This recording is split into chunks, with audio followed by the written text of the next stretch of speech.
what a world and vlog journal thing that I'm making.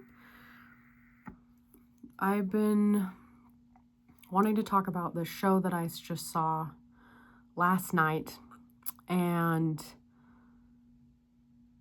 things in relation to other people and why I believe in helping other people through art and life, and why other people are so important in this journey, and how others can help us become more ourselves, realize different things, help us get out of our own way, and also help us be seen through an incredibly vulnerable, amazing, skillfully executed art, and at the same time just gently executed emotional vulnerability with people you live with. So let's get into it, I guess. Past 2 weeks, things have been rocky at home, to say the least. We had a big incident happen with a dear roommate who's struggling with mania, and long story short, she's been kicked out of the house after some incredibly jarring events. Everyone's okay, but it's really shown me and everyone else people's trauma responses and how people move through extremely emotionally stressful times by themselves and in relation to housemates, which is different from family, but close in some regards. And I noticed that as a caretaker, I stepped in and I did a lot of mediating and I did a lot of helping. Growing up, I was always the helper. I was the oldest kid until I moved in with my stepfamily when I was about 7. And I lived there for the next 10 years of my life growing up. And it was a very chaotic household, sometimes violent, always unpredictable.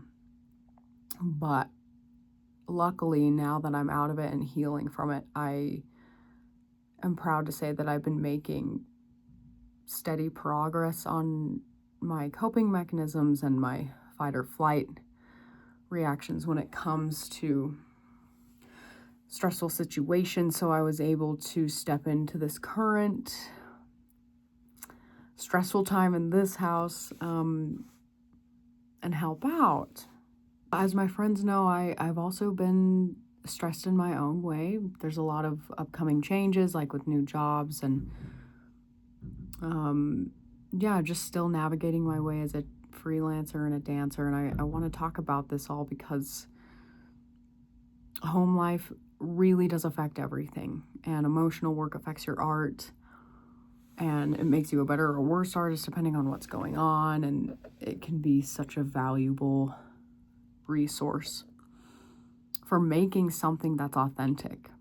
Anyway, so it's all kind of blown over, and I've been a mediator for a lot of people, and I think I've been carrying the right amount, but to the point where now I'm just a little bit like, feeling a little itchy and overwhelmed, and so I pulled one of my roommates aside and was like, listen, I need to have an honest conversation about what's going on with me emotionally.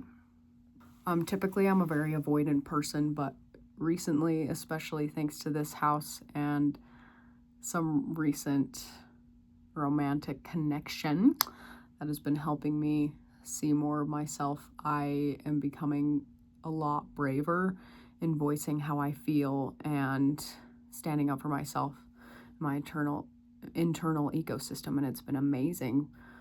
But I pulled my housemate aside and I was like, look, I'm feeling isolated from the rest of you because they've all lived here much longer than I have. And I just realized that these people grew up quite differently from me.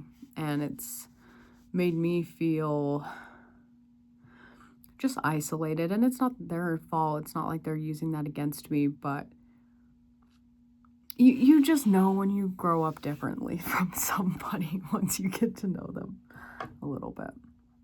So I tell my housemate all this, and they're very, very receptive and listened and apologized for saying a thing that honestly set me off a little bit in the first place. Because I've been doing this work, and I'm like going back and saying like, hey, I actually didn't like when you said that, and I disagree.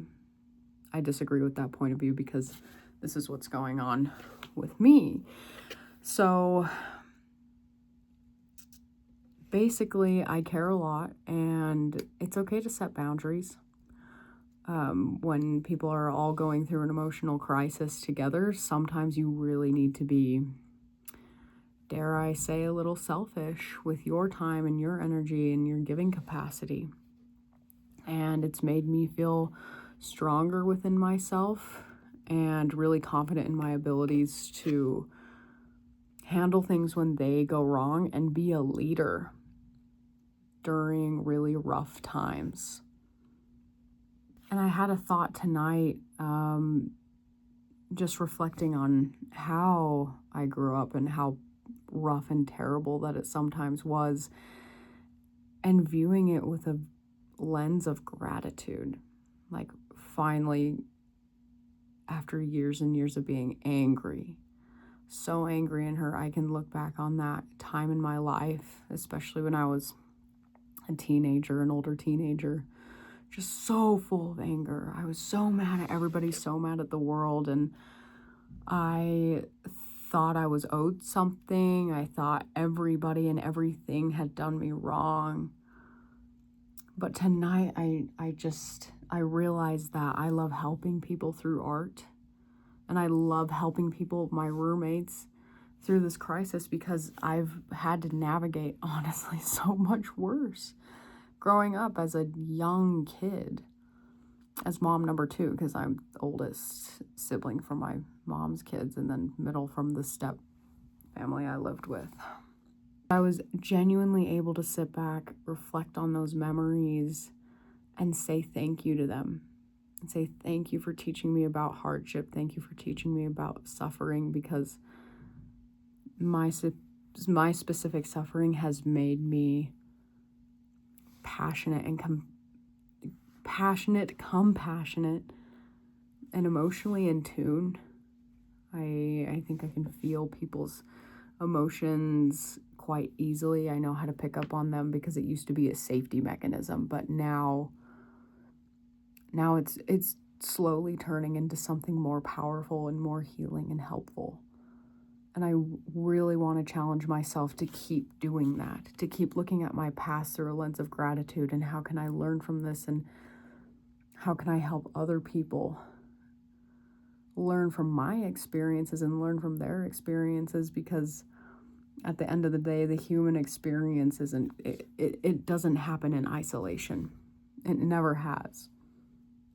Even the feeling of being lonely and isolated is universal. We've all felt that at some time, and I'm not trying to invalidate these deep, terrible experiences and emotions that we can experience, but I think expressed out loud, they can really change your life. So anyways, this is Timmy. Hi. So I saw this show last night by this group, Fleet Co-op. It was called Limelight, and it was just so jarring and so vulnerable. So many moments of extreme character displays of human, ugly, terrible things, and I was obsessed with it. Obviously, it was paired with gorgeous contemporary and hip-hop movements. Like, these are all very technically trained dancers, but I was talking to a lot of the dancers after the show, and they all told me they were so scared about it, so unsure about it. They were putting things on stage that were from the bottoms of their guts. And this honesty literally moved me to tears multiple times throughout the performance. So what I took away from it is just bravery, and sometimes like rawness and like ugliness. I don't know how else to put it. It was still beautiful, obviously, but this just like ugliness of like being scared, being angry, like sometimes that moves people so much more than just beautiful, placed, technically proficient, amazing turns into splits. Like that emotional humanity gets people so much more than like some of the prettiest contemporary dance you could ever see. Because if there's nothing behind it, then honestly, what the fuck are you doing? Okay. But seeing things like that, it just made me realize like what I value the most out of art and what I want to put on stage. It's not always going to be pretty and perfect, though that, I have the ability to channel that. That's just not what's important to me, because life isn't pretty and perfect. So why would I spend my time trying to make pretty and perfect things when in reality they only happen once in a blue moon? And I mean, that's what makes them all the more precious, right? Like these beautiful, perfect, seemingly perfect things. If they happened all the time, then of course our human nervous system would be like, well, I'm used to this. This is like just my normal thing. But I just want to put a voice to people who have been through some ugly, horrible shit, man.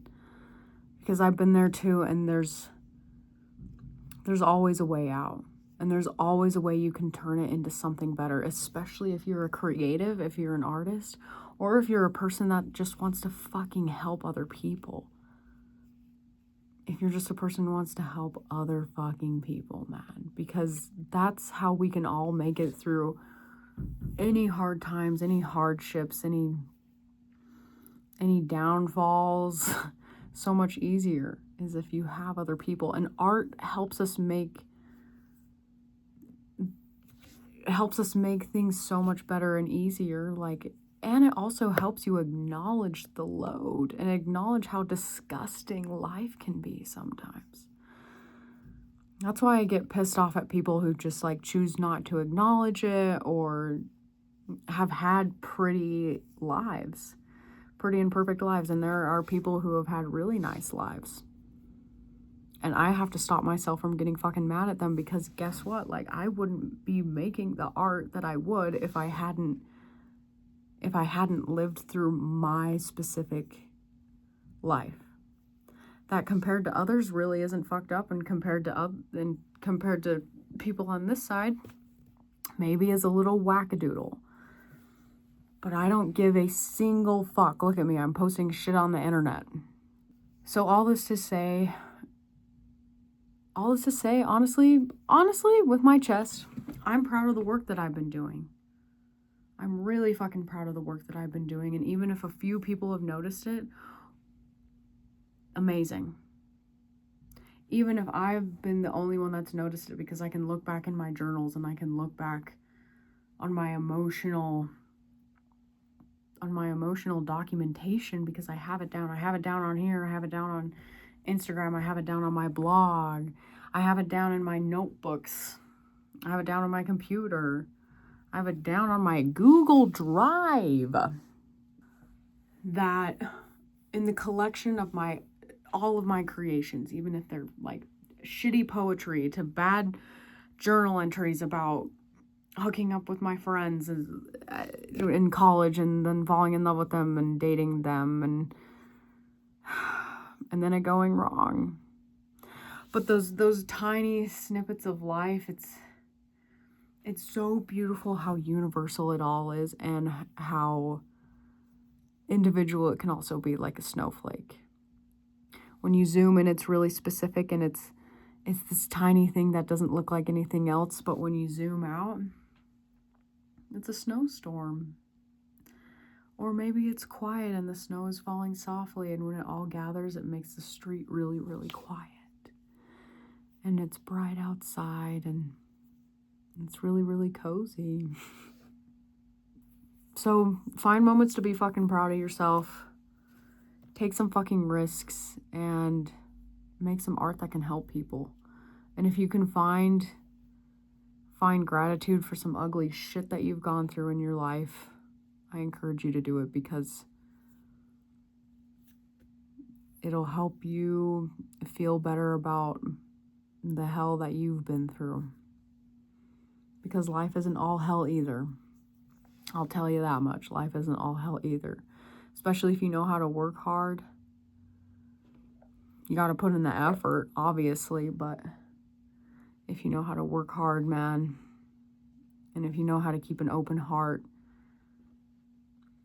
that's where the good shit is.